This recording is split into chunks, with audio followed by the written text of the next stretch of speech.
آج ہم کتاب الایمان کی 6 حدیث پڑھنے جا رہے ہیں، جس کے راوی حضرت انس بن مالک رضی اللہ تعالی عنہ ہیں۔ حدیث کے الفاظ: وعن انس قال قال رسول اللہ صلی اللہ علیہ وسلم ثلاث من کن فیہ وجد بہن حلاوۃ الایمان، من کان اللہ ورسولہ احب الیہ مما سواہما، ومن احب عبدا لا يحبه الا للہ، ومن یکرہ ان یعود فی الکفر بعد ان انقذہ اللہ منہ کما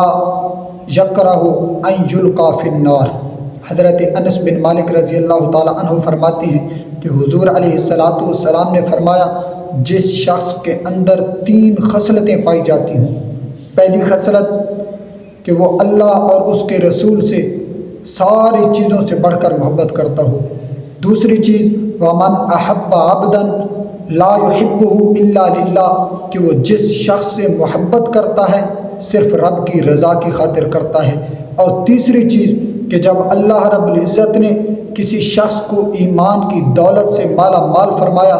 کفر سے نجات دلا کر ایمان کی دولت عطا فرمائی، اس کے بعد وہ بندہ کفر میں لوٹنے کو اس طرح جانے